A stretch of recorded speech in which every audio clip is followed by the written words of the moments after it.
What is the story, everybody? This is Jonathan from Team ChainBlock coming at you with yet another deck profile. But as always, before we get into it, please like, comment and subscribe, and please check out the links in the description where you will find a link to our Facebook trading page and Kongs Cards, where you can take advantage of our discount code ChainBlock5 for 5% off all your current and future purchases. Most recent set at time of recording is the amazing set Infinite Forbidden, which is undoubtedly set to break the meta. But yeah, there's still some stuff left over at Kongs Cards. Use our discount code. Before we get in, please like, comment and subscribe again, as we are really trying to get to 1k subscribers. We've gone up like 140 subs in the last month and a week. So yeah, 5 weeks, we're doing great. Thank you, we appreciate all your continued support. So, as if it wasn't obvious enough by what's in front of you here today, we are profiling Nordics for you. Divinity rises! Behold, the ruler of all things! I synchro summon the ultimate Nordic god, Odin, father of the Asia! But let's go. Let's see what we got for the Nordic gods. So, straight away we have Nordic Beast, Good and Bursty. So what this guy does is, he is a substitute for any Nordic tuner. He's a level 3, you know, the levels do matter. But the fact that he can substitute for any other Nordics is really important, as each Nordic god did originally require a specific type of Nordic tuner. So the deck just wasn't really functional, but after the support in Battle of Chaos, it absolutely is. So yeah, it's treated as any Nordic tuner. You can special it from hand. When you do, you can special a Nordic from hand, and then you can add one card from your graveyard to your hand. So yeah, really good card, amazing, great for the deck, probably the best new card we have. Next we have 3 Nordic Smith Valdi. So Valdi's really good, it's level 4 warrior, it's searchable off Rota, which is pretty cool. So if you control an Asia or a Nordic monster, you can just special summon this guy from your hand. Then if it's normal summoned, you can add 1 Nordic relic. So there is a good few Nordic relics, but we're only playing 1, but the one we're playing is absolutely insane. So yeah, great card. Then next we're playing Alvis. Alvis is a really good card. So if it's banished by the effect of a Nordic Link monster, there is only 1. You can send 1 Nordic monster you control and 2 Nordic monsters from your deck to the graveyard who levels equal 10. So this card just allows you to cheat out one of the big synchro monsters. Also, if an easier monster in your possession is sent to the graveyard by your opponent's effect, you can banish this card from your GUI and then special summon 1 easier monster from your extra deck with a different name than cards in your graveyard. So you can actually cheat out 2 Nordic gods, Asia monsters. This card is really good, really insane. It's a level 4. That's really important. Next we're playing Tan's Joyster. I'm sorry if I butchered that. But yeah, it's a level 3, so it does some stuff when it's destroyed, but really we're just playing it because it's a level 3 Nordic. Good card, really old, was probably one of the best Nordics back in the day before the new support. And for the rest of the Nordics with, you know, the good levels. So we're playing 1 Valkyrie of the Nordic Ascendant, 1 Vanadis of the Nordic Ascendant, and then 1 Mara of the Nordic Alpha. So yeah, as I said earlier, this is a substitute for Nordic tuners. There's Nordic Beasts, there's Valkyries, there is Ascendants, there's, you know, Alphas. So these used to be what you have to run, but now thanks to this guy, you don't have to anymore. So yeah, what Valkyrie does is, if this card is normal summoned and if your opponent controls a monster, you can special summon 2 Nordic tokens, both level 4, and then this used to be one of the best cards that lets you get into a level 10 straight away. So 2, 2, or 4, 4 and 2. And then Vanadis is really good, so you can substitute this card for any Nordic tuner. This used to be the only one that did this, but now we have 2. And then if this card is used for a synchro summon of a Nordic monster, all synchro monsters must be Nordic. So yeah, you have to use this for a Nordic synchro summon. And then once per turn you can send 1 Nordic monster from your deck to the graveyard, change this card's level to the level of that sent monster. So really good, you can make this card at level 2. And then Mara is really good, so if this card is used as a synchro material, you can basically use 2 Nordics in your hand. So that's really cool. Back in the day, that effect was pretty rare. So that's it for Nordic monsters. Now I will quickly show you our 1 Nordic spell / trap that we're playing, but don't worry, it is an absolutely insane one, and is why the deck can pretty much steal games. So yeah, this is Nordic Relic Svalin. This is the 1 card that you'll be searching off Valdi, but don't worry, it's a great card.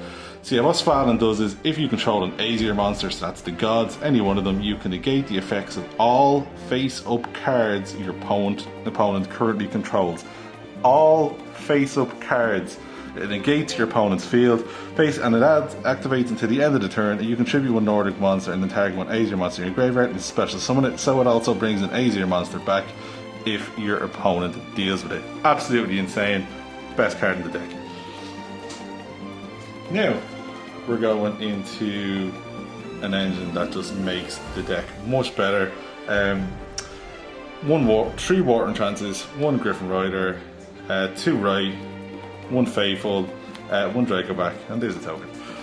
So yeah, I think we all know what the adventure package does. It limits you from activating effects of your normal summoned monsters, but the best card in this card's extra deck, bar the gods, or the Nordic gods, is a Link 1 monster, so you will not be using your normal summon effect, and the good new Nordic monsters tribute on summon, so normal or special summons, that's great. So the adventure package just makes sense.